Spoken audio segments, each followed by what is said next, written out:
Hey high school students, it's Mr. Kramer again with another drawing video. Today I'm going to teach you how to create a cylinder in two-point perspective.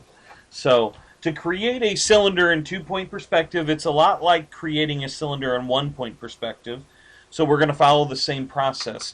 We're going to create a cube or a rectangular cube, and then we're going to convert that into a cylinder. So we're going to start off by putting a horizon line on our paper and setting up our two-point perspective.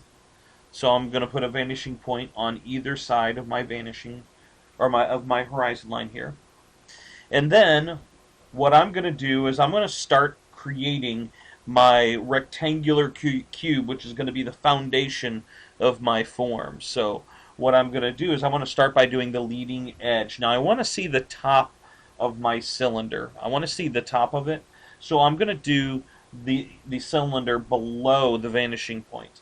If I go above my vanishing point, I would no longer see the top of the cylinder. So I want to be able to see the top of the cylinder. So I'm going to make sure my cube stays below the horizon line. And I'm just going to do this right in the middle of the paper. I'm going to go maybe 1.5 inches or so below the horizon line, and I'm just going to do a front leading edge that's going to go most of the way down to the bottom of the paper here. And then I'm going to turn this into a cube, a rectangular cube. So we do that by, this is a review of what we did yesterday. We're going to connect the bottom of the lines to the vanishing point, and then the tops of the line to the vanishing point. And remember, we're working lightly today. We want to work very lightly because we're going to erase actually all of these lines. All of these lines are going to be erased. So the lighter the better. And then I'm going to create the side edges of my cube here. So I'm going to create a parallel line, make sure it's parallel to the middle leading edge. Same thing over here, make sure it's parallel. Let's see.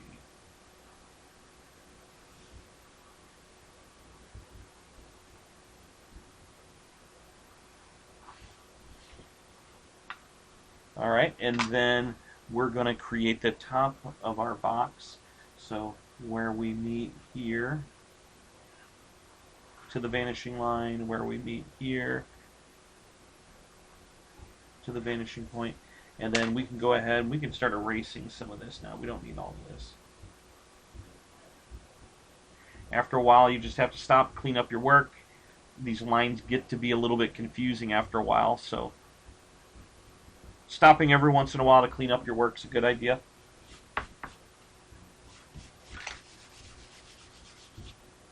Okay.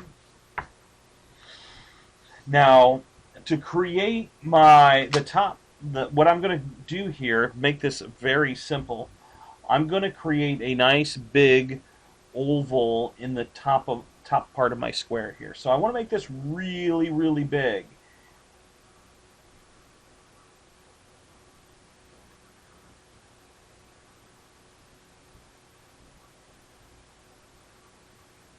So have a nice oval. Now I always just kind of start lightly, start working my way around, and once it looks right, then I stop.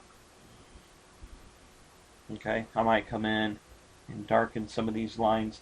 But the key is you want your oval to touch the very middle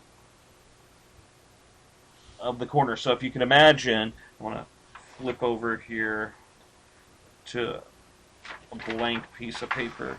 If you can imagine, if you were looking straight down at your cylinder, and it was, your cylinder, you're basing it off of a cube. So if you're looking straight down at a cube, it's going to look like this.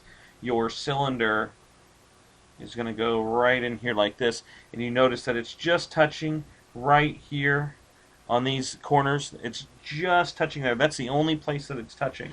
So you have to kind of keep that in mind when you're doing your perspective. You want it to just touch the halfway point on this, and that'll kind of help you create your oval. Now you got to make sure you don't just kind of go from here to here and you just curve it off. You want to make sure you have this exaggerated curve on the edges of your oval.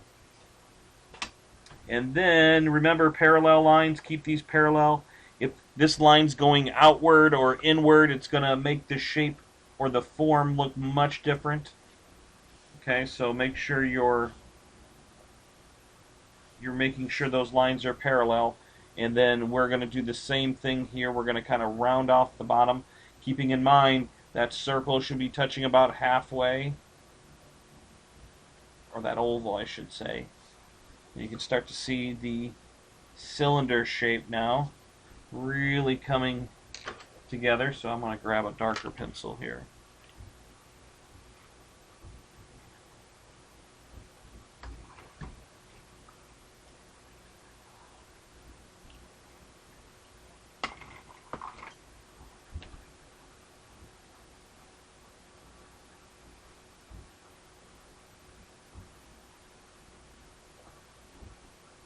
Now, some of you may have heard of an artist named Andy Warhol.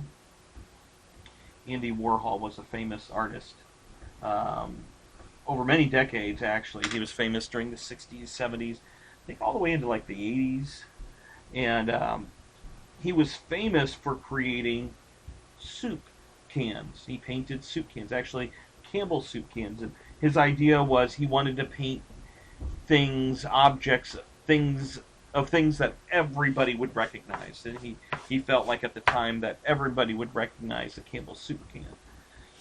So today what I'd like for you to do is I would like for you to pay a little homage to Andy Warhol. And we're going to put a label on this. So to create a label, you're just going to kind of mimic the edge here. Same thing down here. You're going to mimic the edge. And I want you to create a soup. Okay, so maybe your soup is, let's see, bubblegum soup.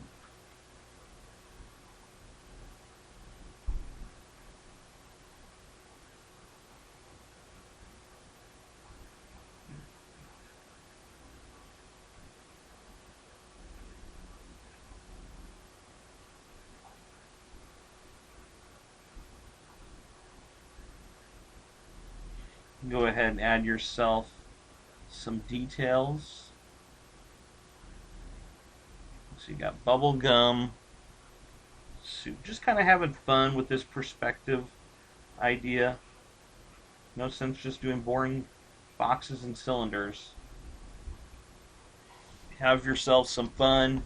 Create yourself a fun little soup can. Now the tops of the cans have these like little, the tin or the aluminum or whatever they're made of nowadays has like these little grooves in it.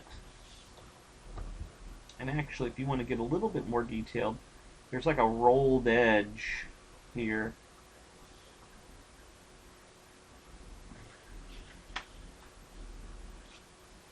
Maybe one at the top too. Nice little rolled edge, giving it some more sense of realism.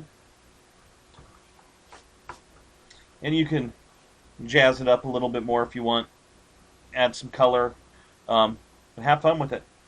Alright.